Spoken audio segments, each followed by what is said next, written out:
Rome Statute of the International Criminal Court, arrest proceedings in the custodial state, initial proceedings before the court and confirmation of the charges before trial. Article 59. Arrest proceedings in the custodial state. 1. A state party which has received a request for provisional arrest or for arrest and surrender shall immediately take steps to arrest the person in question in accordance with its laws and the provisions of Part 9. 2. A person arrested shall be brought promptly before the competent judicial authority in the custodial state which shall determine, in accordance with the law of that state, that a. The warrant applies to that person, b. The person has been arrested in accordance with the proper process, and c.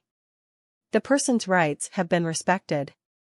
3. The person arrested shall have the right to apply to the competent authority in the custodial state for interim release pending surrender.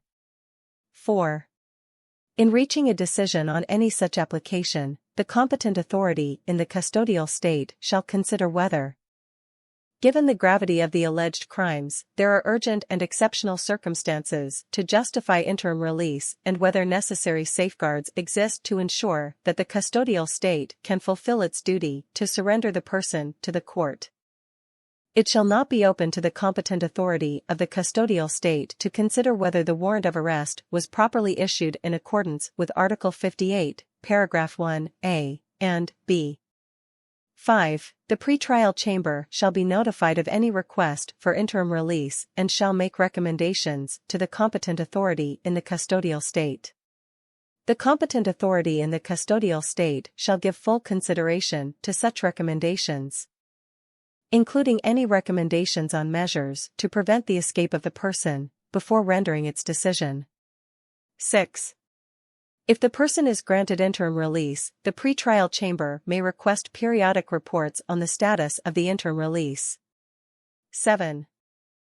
Once ordered to be surrendered by the custodial state, the person shall be delivered to the court as soon as possible. Article 60. Initial proceedings before the court. 1. Upon the surrender of the person to the court, or the person's appearance before the court voluntarily or pursuant to a summons, the pretrial chamber shall satisfy itself that the person has been informed of the crimes which he or she is alleged to have committed, and of his or her rights under this statute, including the right to apply for interim release pending trial. 2. A person subject to a warrant of arrest may apply for interim release pending trial. If the pretrial chamber is satisfied that the conditions set forth in Article 58, Paragraph 1, are met, the person shall continue to be detained. If it is not so satisfied, the pretrial chamber shall release the person, with or without conditions. 3. The pretrial chamber shall periodically review its ruling on the release or detention of the person, and may do so at any time on the request of the prosecutor or the person.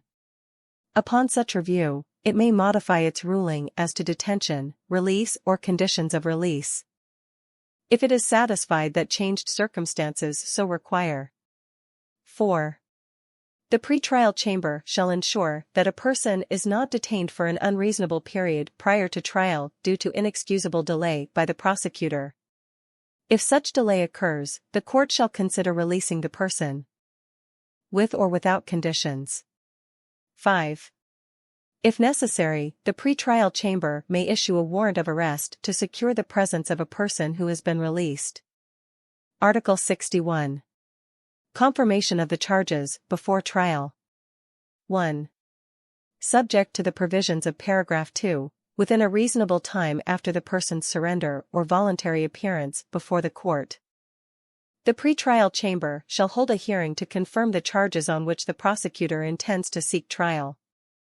The hearing shall be held in the presence of the prosecutor and the person charged, as well as his or her counsel. 2. The pretrial chamber may, upon request of the prosecutor or on its own motion, hold a hearing in the absence of the person charged to confirm the charges on which the prosecutor intends to seek trial when the person has a. waived his or her right to be present, or b. fled or cannot be found, and all reasonable steps have been taken to secure his or her appearance before the court and to inform the person of the charges, and that a hearing to confirm those charges will be held. In that case, the person shall be represented by counsel where the pretrial chamber determines that it is in the interests of justice. 3. Within a reasonable time before the hearing, the person shall a. Be provided with a copy of the document containing the charges on which the prosecutor intends to bring the person to trial, and b. Be informed of the evidence on which the prosecutor intends to rely at the hearing. The pretrial chamber may issue orders regarding the disclosure of information for the purposes of the hearing. 4. Before the hearing, the prosecutor may continue the investigation and may amend or withdraw any charges. The person shall be given reasonable notice before the hearing of any amendment to or withdrawal of charges. In case of a withdrawal of charges, the prosecutor shall notify the pretrial chamber of the reasons for the withdrawal. 5. At the hearing, the prosecutor shall support each charge with sufficient evidence to establish substantial grounds to believe that the person committed the crime charged. The prosecutor may rely on documentary or summary evidence and need not call the witnesses expected to testify at the trial. 6. At the hearing, the person may a. Object to the charges, b. Challenge the evidence presented by the prosecutor, and c. Present evidence. 7.